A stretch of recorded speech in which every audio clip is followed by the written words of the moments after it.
Vi er gruppen bestående af Jesper, Martin, Kasper og Rudi, og vi har fået til opgave at skrive om opioider.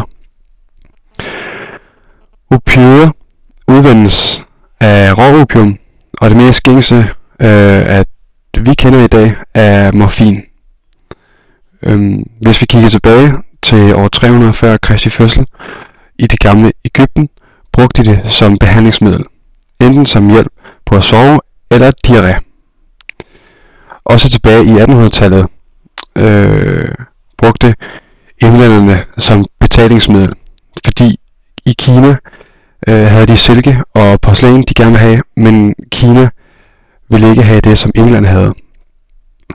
Så England tog til Kina og gav opioider til alle havnebefolkningen, og derfor blev de så afhængige af det og ville have mere, og gav dem derfor deres porcelæn og silke. Opioid er den samlede betegnelse for smertestillende morfin og morfinlignende præparater. Navnet henviser til stoffernes virkning på de såkaldte opioidreceptorer i centralnervesystemet i hjernen. Fælles for alle opioider er, at de har en god fedtopløselighed, og de er meget små molekyler. De optages derfor let og fuldstændigt fra mave-tarmkanalen, ligesom de hurtigt passerer over blod-hjernebarrieren. På figuren her kan vi se de forskellige kemiske sammensætninger, som danner de forskellige opioidmolekyler. Der er morfin, heroin, kodein og metadon, og det er bare nogle af de, der findes. Her ser vi på denne figur blod- og hjernebarrieren. Formålet er at kunne udvælge, hvilke stoffer, der skal kunne trænge igennem, og det er især fedtopløselige stoffer, som trænger nemt igennem, hvorimod at vandopløselige stoffer har svært ved at trænge igennem. Og på grund af, at de fedtopløselige stoffer bedre kan komme igennem, så modtages og optages opioider forholdsvis hurtigt. Her har vi gliacellerne, det er støtteceller. På den her figur kan vi ikke se nerverne, men nerverne vil ligge som lange tråde her imellem gliacellerne. På den næste figur her kan vi se nogle af måderne, hvorpå man kan indtage opioider. Det kan være i form af injektion direkte i blodet, man kan snifte det gennem næsen, og man kan spise det, og noget, når man spiser det, vil ryge ned i mavesækken.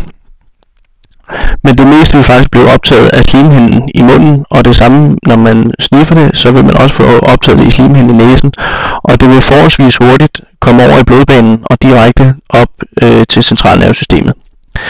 Hvis man ryger det, vil man også via diffusionen i lungerne få en del af virkningen fra stofferne på grund af diffusionen ud i lungevævet. Hvorimod hvis man spiser det som hele piller eksempelvis, så vil meget af stoffet forsvinde og blive udskilt fra leveren, fordi leveren den har en naturlig måde at håndtere de her stoffer på.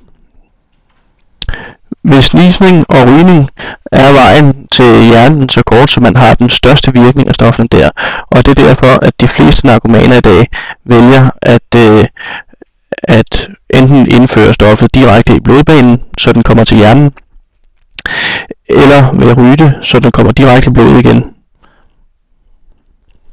Som tidligere nævnt, udskilles stofferne igen på et eller andet tidspunkt, og det gør de gerne gennem lever og gennem nyre.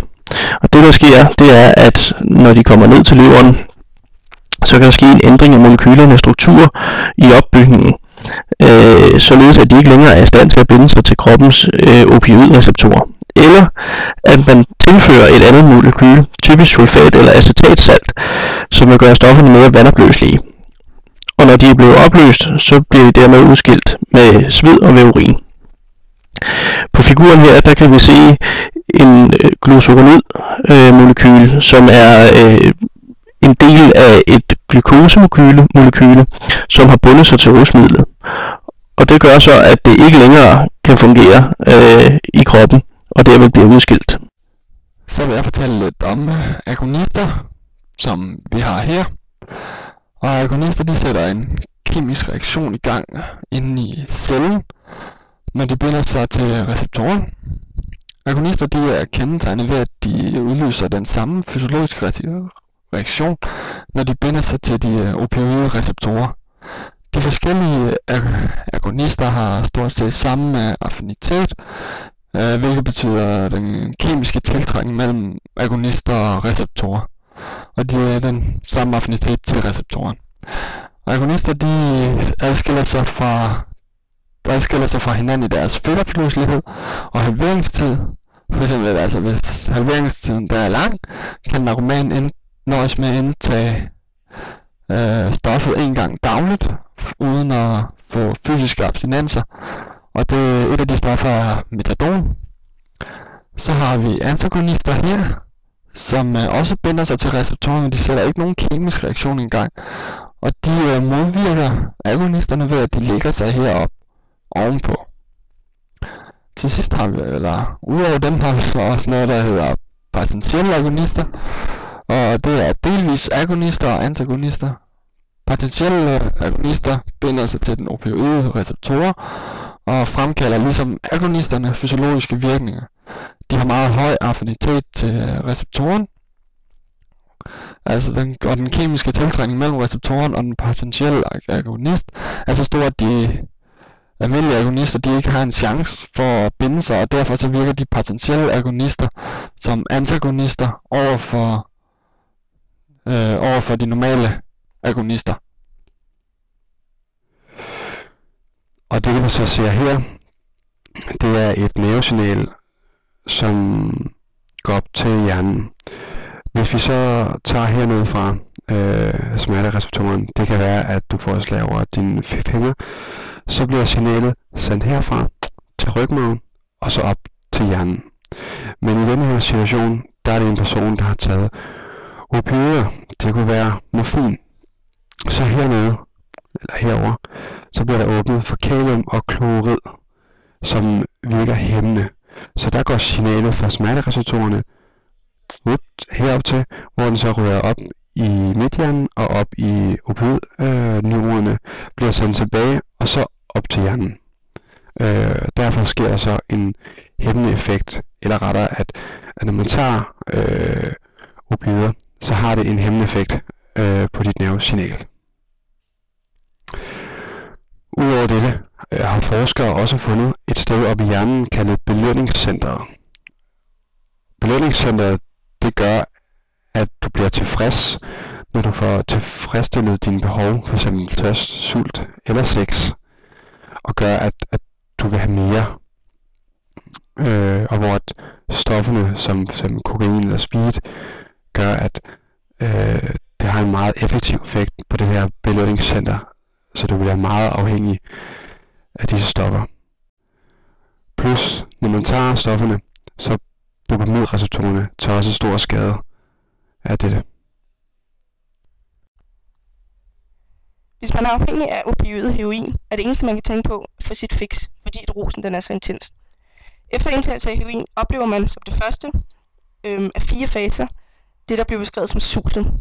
Det var i nogle minutter, og det skyldes en pludselig og intens stimulation af flere receptorer i hjernen på én gang. Lige efter havner man i en fase, hvor man er høj på stoffet, fordi der omkring receptorerne i det limbiske system i hjernen ligger en tæt koncentration af heroin. Når den fase, efter 20-30 minutter er overstået, skrider man over i 3. fase, der kaldes for koksefasen. På nuværende tidspunkt fordeles stoffet rundt i kroppen, og det optages af fedtvævet, hvorfra det afgives til blodet. Mens koksefasen står på, befinder man sig i en sløv og søvnig tilstand, der varer i omkring 3-4 timer. Når dette fix er ved at være overstået, efter ca. 4-5 timer, begynder man med det samme, når stoffet begynder at forlade kroppen, at kunne mærke abstinenserne melde sig. Og det er en del af faserne, og det er den 4. fase.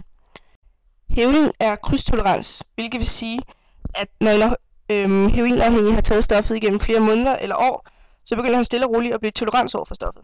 Samtidig med at han bliver tolerans over for heroin, der bliver han på samme tid også tolerans over for metadon, for eksempel.